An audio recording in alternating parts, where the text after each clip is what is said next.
उसको मुझे पिछले साल एस्टोनिया देश में करने का मौका मिला था। इनफैक्ट मैं और मेरा एक बैचमेट है, हम दोनों पहले आईएएस ऑफिसर ने इवेंट किया था। राम सेतु है, उसके किनारे तैरने का मौका मिला। श्रीलंका से भारत की तरफ और फिर इंग्लैंड से फ्रांस की तरफ। हम लोगों ने रिले में इस इवेंट को किया। अपने नाम के मतलब को चरितार्थ करते हुए कर्तव्य पथ पर अग्रसर युवा आईएएस अधिकारी अभिनव गोपाल एक बाकमाल इंसान हैं। आईआईटी चेन्नई से अपनी डुअल डिग्री पूरी करने के साथ साथ अपने शौक़ को भी उन्होंने जिंदा रखा और उसमें भी देश और दुनिया में नाम कमाया। रचनात्मकता से जुड़े अभिनव के ऑफिस के बाहर उनके नाम की एक तख्ती लगी है जो गाय के गोबर से बनी है। बहरहाल हमने अभिनव साहब से उनके चैम्बर में उनके जीवन से जुड़े विभिन्न मुद्दों, उनकी पढ़ाई लिखाई, शौक़, जुनून सब पर बात किया और उन्होंने भी दिल खोलकर अपने अनुभव साझा किए जो निश्चय ही इस युवा पीढ़ी के लिए और ख़ासकर आईएएस एस्पिरेंट के लिए एक बेहतर मार्गदर्शन का काम करेगी। अभिनव का मतलब होता है नया, नवी, या आप इसको प्रगतिशील से नएपन से जोड़ सकते हैं। और ये कहा जाता है कि ये नाम उनके लिए उपयुक्त होता है जो सकारात्मक, रचनात्मक और उत्साही लोग होते हैं। आज हमारे साथ हैं अभिनव गोपाल साहब, 2020 बैच के आईएएस अफसर हैं। बीटेक एमटेक की भारी भरकम डिग्री है। पूरब का ऑक्सफोर्ड कहे जाने वाले इलाहाबाद की मिट्टी से कुछ ताल्लुक रखते हैं। ज्वाइंट मजिस्ट्रेट कानपुर थे, उसके बाद वर्तमान में सीडीओ गाजीपुर हैं। और हमने उनसे रिक्वेस्ट किया, सीडीओ गाजियाबाद है, माफ कीजिएगा, और हमने उनसे रिक्वेस्ट किया था थोड़े वक्त के लिए, सर द न्यूज रूम में आपका स्वागत है। हम आप जैसे लोगों से मिलते रहते हैं मोटिवेशनल इंटरव्यू के लिए कि अगर सुन के नई पीढ़ी को कोई संदेश दे सका, तो वक्त देने के लिए सर आपको thank you very much. Sir मेरा पहला सवाल तो ये था कि शुरुआती पढ़ाई के बारे में थोड़ा नटसेल में जानेंगे, जो बता सकें कैसे हुआ प्राइमरी एजुकेशन, कहाँ से आपका? देखिए, मेरी एजुकेशन तो मैं कहूँगा जो 12 साल की हमारी स्कूल एजुकेशन होती है, 12 साल की स्कूल एजुकेशन, करीब 6 साल मेरा नैनीताल के पास एक रामनगर शहर है, वहाँ पर हुआ था, क्योंकि मेरे पिताजी वहीं पर वन विभाग में पोस्टेड थे, क्योंकि पहले यूनाइटेड भी हुआ करता था। और उसके बाद मेरी जो क्लास 10th और +2 है वो मेरी प्रयागराज से हुई है, महर्षि पतंजलि विद्या मंदिर से। तो ये मेरी शुरुआती स्कूल की जो मैं कहूँगा शिक्षा मेरी हुई। और उसके तत्पश्चात फिर मैंने आईआईटी मद्रास से बीटेक और एमटेक का एक डुअल डिग्री कोर्स होता है 5 इयर्स का, वो मैंने कंप्लीट किया। तो ये मेरी एजुकेशन की रही। सर तो इंजीनियरिंग करने के बाद जो अपनी कोर फील्ड थी, तो क्या उससे रिलेटेड भी आप कहीं कुछ आपने ट्राई किया था या? नहीं, मैंने कोशिश करी थी, इंटर्नशिप वगैरह मैंने जरूर करी थी अपने कोर इंजीनियरिंग ब्रांच में, पर मुझे रियलाइज हुआ कि मैं शायद इसमें आगे अपना जीवन नहीं देखता हूँ। तो शायद इसलिए थोड़ा रुझान भी था, जैसा आपने बताया कि प्रयागराज जो ऑक्सफोर्ड ऑफ द ईस्ट कहा जाता था कभी किसी समय, जहां पर कभी कहते थे 90 के दशक में 100 में से 90 आईएएस अफसर बिल्कुल हुआ करते थे। तो इसीलिए शायद वो एक पृष्ठभूमि थी मेरी पीछे, और उस पृष्ठभूमि के ही कहूंगा कंटेक्स्ट में अगर आप देखेंगे तो कहीं ना कहीं मन में था कि हाँ जरूर इस चीज के लिए कोशिश करी जाएगी। शायद इसीलिए इंजीनियरिंग के तुरंत बाद जो था कि मन में हुआ कि चलिए इस एग्जामिनेशन को देंगे, सिविल सर्विस एग्जामिनेशन। तो मतलब फिर मैं अक्सर पूछता भी हूँ कि क्या जीवन में कोई ऐसा टर्निंग पॉइंट रहा होगा कि जब आपने यूपीएससी को सोचा, तो क्या वो यही टर्निंग पॉइंट है? एक तो ये भी था कि आपके father already in the government sector और एक मतलब अच्छे विभाग में अच्छे जगह पर थे, तो ये था इसी ने आपको प्रेरित किया यूपीएससी के लिए? शुरुआत आप कह सकते हैं कि मतलब मैंने देखा था जब पिताजी को, क्योंकि खैर वो तो रेंज ऑफिसर थे, तो वन विभाग में तो देखा था बचपन में कैसे क्या जॉब होता है, सरकारी नौकरी क्या होती है, वही बताया करते थे थोड़ा बहुत जितनी उनकी जानकारी हुआ करती थी। तो वो एक मैं जरूर कह सकता हूँ कि हाँ शुरुआती एक कहते हैं कि एक था माइंड के पीछे एक था, लेकिन मैं हमेशा मानता हूँ कि हम सभी को अपनी इंटरेस्ट को खोजने के लिए कोशिशें करनी चाहिए, थोड़ा अलग अलग जगहों पर हाथ पैर मारने चाहिए, ये मेरा एक मानना है। इसीलिए मैंने अपनी सेकेंड ईयर के बाद जब मैंने अपनी कोर इंजीनियरिंग की इंटर्नशिप कर ली थी, तो 3rd और 4th ईयर में मैंने सोशल सेक्टर में करी। मैंने एक एनजीओ के साथ काम किया महाराष्ट्र के अहमदनगर डिस्ट्रिक्ट में। फिर मैंने बिहार के बांका डिस्ट्रिक्ट में काम किया, आईसीडीएस आंगनवाड़ी का जो मैंने वहाँ का पूरा स्ट्रक्चर समझा और वहाँ की फूड क्वालिटी क्वांटिटी पे मैंने वहीं के विभाग के साथ काम किया। उनकी इंटर्नशिप स्कीम हुआ करती थी, 2013-14 की बात है। तो ये चीजों ने मुझे थोड़ा रियलाइज कराया कि नहीं, शायद मैं इसी सेक्टर में जाना चाहूंगा और शायद एडमिनिस्ट्रेशन ही एक ऐसा माध्यम बन सकता है जो मैं इस सेक्टर को और बेहतर ढंग से देख सकता हूँ, एक अपने आप को लीडरशिप पोजीशन में जाओ, क्योंकि मैंने कई लीडरशिप पोजीशन में भी अपने आप को डालने की कोशिश करी और मैंने बखूबी उस चीज़ को एंजॉय किया और काफ़ी कुछ नया जो है अपने कॉलेज लेवल पे या इवन स्कूल लेवल पे भी मैं जब था तो स्कूल कैप्टन के रूप में मैंने उस पोजीशन को बाकायदा एंजॉय किया। तो मुझे रियलाइज हुआ कि हाँ शायद प्रशासन, एक जनरल एडमिनिस्ट्रेशन और स्पेशली सोशल सेक्टर मतलब गवर्नमेंट एडमिनिस्ट्रेशन में कहीं ना कहीं शायद मैं अपनी लाइफ को एंजॉय कर पाऊंगा। और जब आप खुद के काम में एंजॉय करने लगते हैं, जब पैशनेट हो जाते हैं अपने काम को लेकर, तो उसके रिजल्ट बहुत अच्छे आते हैं और स्पेशली सिविल सर्विसेज या आईएएस जैसी एक जर्नी में ये बहुत इंपॉर्टेंट हो जाता है। और मुझे लगता है कि यदि आप एक्सपर्ट रहोगे तभी आप समाज के हर वर्ग को अगर कोई एक रिलीफ देना चाहें तो ऊपर वाला वो आपकी कलम में ताकत देता है कि आप बिल्कुल वो उसको कर सके। छोटा सा सर इससे जुड़ा पार्ट है, मैं बहुत लंबा नहीं है मेरा सवाल। तो मैं आपकी जब तैयारी, ये आपकी यूपीएससी में सब्जेक्ट्स आपने क्या लिए थे और क्या था आपका? मेरे सब्जेक्ट सोशियोलॉजी में समाज शास्त्र था, क्योंकि हमारे टाइम पे एक ही ऑप्शनल सब्जेक्ट हो चुका था। और समाज शास्त्र मैंने, आप पूछेंगे क्यों लिया समाज शास्त्र, क्योंकि आप तो बायो इंजीनियरिंग था जी। तो समाज शास्त्र देखिए, अगेन आईआईटी में एक अच्छी चीज होती है कि आप अपनी कोर ब्रांच के अलावा आप अलग ब्रांचेस में भी कोर्सेस कर सकते हैं। अच्छा। इसको हम फ्री इलेक्टिव कहते हैं, ज्यादातर कॉलेजेस में आज के समय में फ्री इलेक्टिव होता है।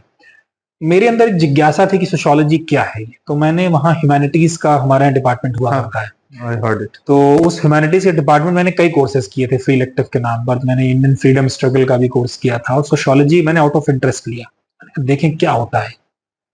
जब मैंने उसे पढ़ा, उसको जाना, तो मेरे दिमाग में कई सवाल हुआ करते थे उससे पहले कि समाज में क्यों इस तरह की व्यवस्थाएं बनी हुई हैं जो आप अलग अलग आयामों में देखते हैं, चाहे वो धर्म की हो, चाहे वो जाति की हो, चाहे वो रेस की हो, चाहे तमाम चीजों की जो आप देखते हैं, तो उन चीजों पर सवाल बड़े उठते थे। बट सोशियोलॉजी पढ़ने के बाद इन सवालों के जवाब मुझे मिलना शुरू हो गए। मुझे रियलाइज हुआ कि मैं मजा आ रहा है मुझे इसे पढ़ने में। मैंने कई किताबें पढ़ी उस टाइम पे, कॉलेज के टाइम पे सोशियोलॉजी की, तो बड़ा मजा आया पढ़ने में कि हाँ यार ये तो इंटरेस्टिंग है। तो फिर जब पता चला कि नहीं सिविल सर्विसेज में भी आप सोशियोलॉजी ले सकते हैं और एक ऑप्शन है ये, तो इस कारण मैंने समाजशास्त्र को चुना। और ऑब्वियसली इसके और पीछे रेशनल डिसीजन भी था कि छोटा सिलेबस कंपैरेटिवली होता है बाकियों से और आंसर राइटिंग काफी आपको करनी पड़ती है इसमें, तो उस हिसाब से भी मतलब, और प्लस जीएस में भी आपको हेल्प करता है, तो उस हिसाब से मेंस फिर एक लिखने का प्रोसेस लंबा होता है फिर इसका। हाँ, बाकी तो बैकग्राउंड में सारी चीजें बैठी गई थी।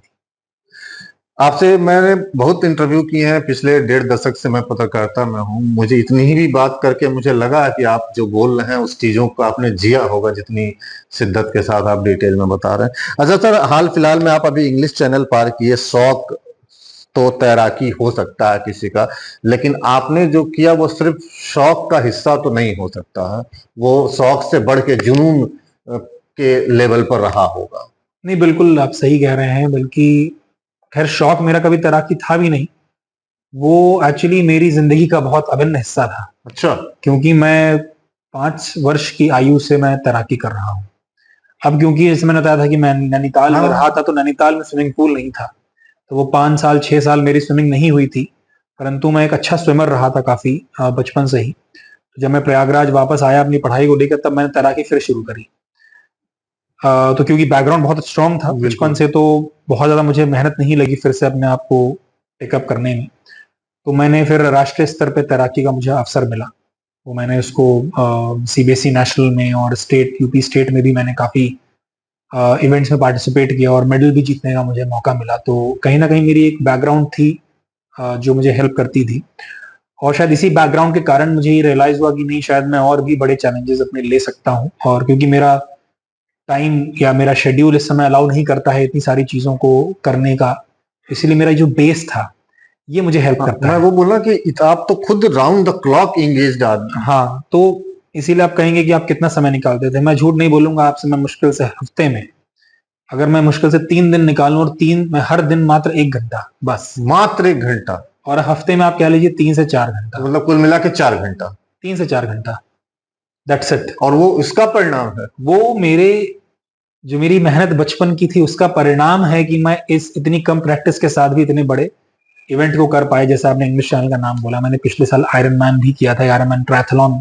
करके एक इवेंट होता है जिसमें आपको तैराकी, साइकिलिंग और रनिंग करनी होती है, 3 चीज होती है। तो उसमें आपको 4 किलोमीटर स्विम करना होता है, 180 किलोमीटर साइकिलिंग करनी होती है और फिर 42 किलोमीटर रनिंग करनी होती है। इससे 16 घंटे रिलेटेड के एक अंदर पिक्चर देना भी होता आई थी, मैंने भी है। देखी। बिल्कुल, अभी अनुपम खेर जी की अनुपम बहुत खेर जी अच्छी का आई थी, तो उसी को डिपिक्ट करती थी।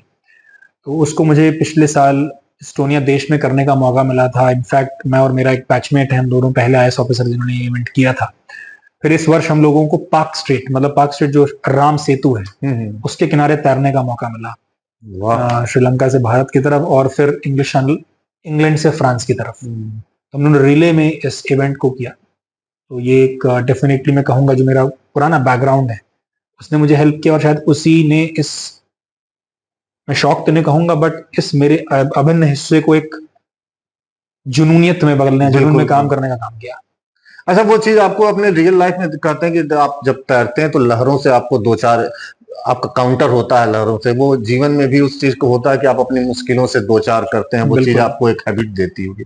सर, आखिरी के यही सवाल है। एक तो आज चाहे कितनी भी एमएनसी आ जाए, कुछ भी हो जाए, जब एक लड़का पढ़ के निकलता है तो एक बार तो सबके दिल में वो आता है कि मुझे तैयारी करनी है, यूपीएससी देनी है। इस उम्र में आप एमएनसी में भी हो जाइए, कुछ भी, मुझे नहीं लगता कि जिस उम्र में आप इतने बड़े ओहदे को होल्ड कर रहे हैं, दिन में जब जरूरत पड़ती होगी तो 2 बार किसी सूबे का मुख्यमंत्री आपसे के साथ, मैं पर्टिकुलर एक नहीं बात कर रहा हूँ, कहीं भी बात कर रहा हूँ, ये होता होगा। तो ये तो एक ड्रीम सबका रहता ही है आज भी।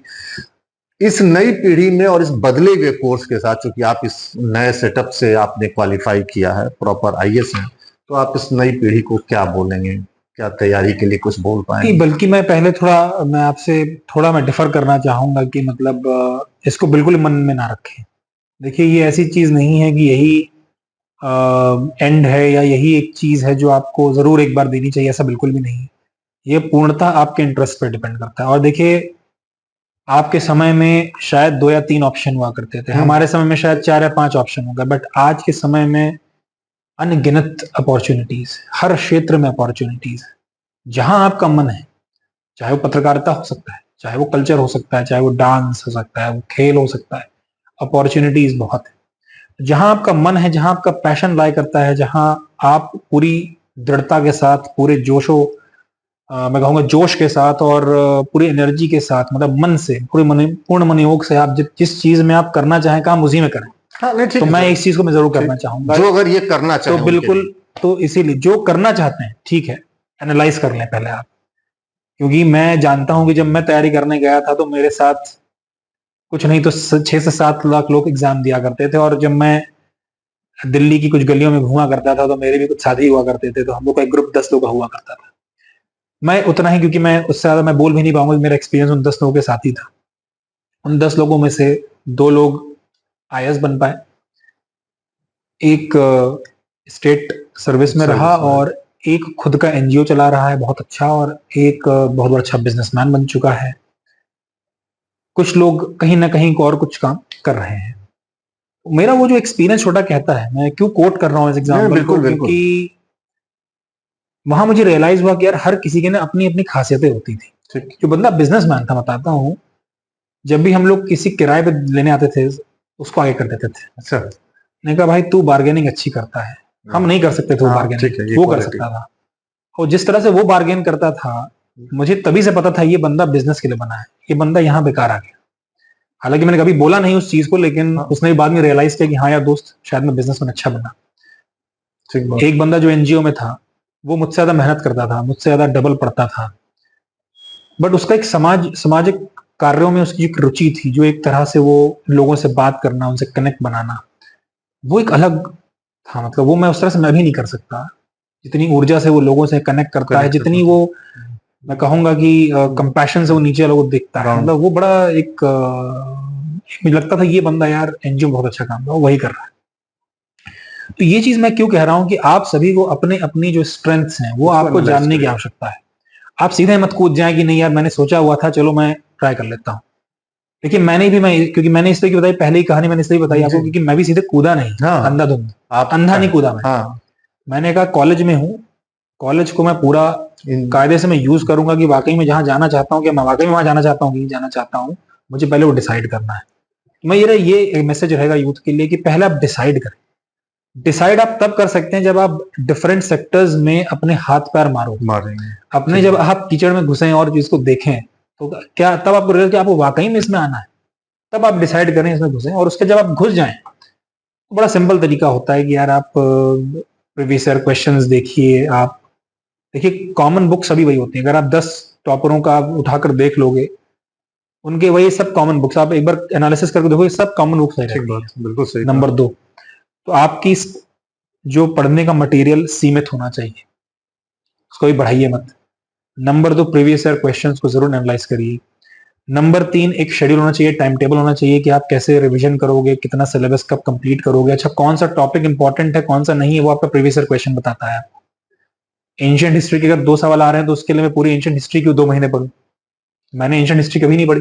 अच्छा, तो क्योंकि 2 सवाल आ रहे हैं, मैं 2 सवाल के लिए क्यों इतनी मेहनत करूं, मैं 2 महीने बर्बाद करूं उसमें।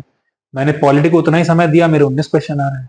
तो आपने कुछ रिसर्च करके एक फ्रेमवर्क निकाला होगा। सभी करते हैं, मैं वही बता रहा हूँ कि रिसर्च आपको प्रीवियस ईयर क्वेश्चन से पता चलते हैं, टॉपरों की बातें सुन के पता चलते हैं।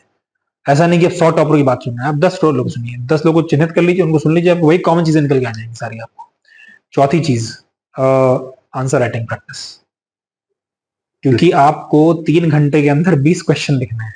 3 घंटे में 20 क्वेश्चन, और आपको 4000 शब्द लिखने हैं। 3 घंटे में 4000 शब्द। तो उसके लिए प्रैक्टिस करने की आपको आवश्यकता है। आई थिंक 10 मार्कर की लिमिट 250 है, तो 2500 वो हो गए। और 15 की शायद, मेरे ख्याल से, मुझे अब याद नहीं अब कितनी है, मेरे टाइम में तो शायद वही आई थिंक कितनी थी, मेरे ख्याल से 500-600 कुछ रही होगी, मुझे एग्जैक्टली याद नहीं है। तो ज्यादा मैं कम बोल दिया, बल्कि मैंने आपको, मेरे ख्याल से 5000 से ज्यादा शब्द हैं, 6000 शब्द हैं। आपको 3 घंटों में लिखना है और आप दिमाग लगा के लिखना है कि हर टॉपिक डिफरेंट टॉपिक है, उसमें आपको और ऐसा भी लिखना है कि जो पढ़ने में आ सके। और उसको आप सामने, तो एग्जामिनर हमारे ऐसे ही लोग हैं। हाँ, ठीक है। तो उसको तो यार 20 मार्क जब करने हैं तो भाई अलग क्या दिखेगा, अलग भी कुछ दिखे उसको, वो भी लोग देखते हैं। खैर, अलग अलग स्ट्रैटेजीज होती हैं, अलग अलग चीजें काम करती हैं। तो answer writing practice is very important. ये अगर 4-5 चीजों को अगर आप देख लें तो कहीं ना कहीं आपको सारी कॉमन चीजें सारे टॉपरों में आपको मिल जाएंगी। लेकिन ये अपने आप में बहुत बड़ा बेंचमार्क। मेरा ये शौक रहा, मैं इस प्रकार की बातें करता हूँ कि ये मतलब 3 घंटे में, और ऐसा कैलकुलेशन नहीं किया था। आज आपने मुझे कैलकुलेशन करिए, जो मैक्सिमम वर्ड लिमिट है उस क्वेश्चन के हिसाब से आप कैलकुलेट करके देख लो। आज के समय 6000 से शब्द कम नहीं लिखने पड़ते आपको।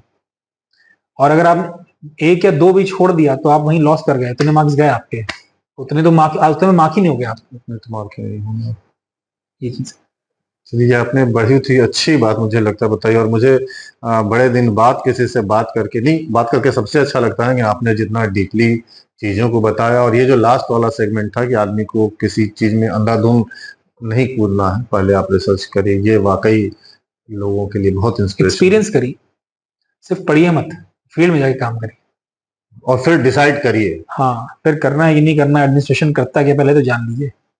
लोगों को तो सिर्फ दिखती है कि ये भाई साहब, मतलब उनको सिर्फ वो जो मटेरियल चीजें होती हैं वो दिखती हैं, बट पीछे की चीजें आपको अगर काम करना तो फिर आपको पैशन चाहिए, वो आपको उस तरह का आपको ओरिएंटेशन। अरे बस एक क्विक कमेंट लास्ट, एक चीज के बीच में बड़ा डिस्कशन होता है कि सेल्फ स्टडी और कोचिंग।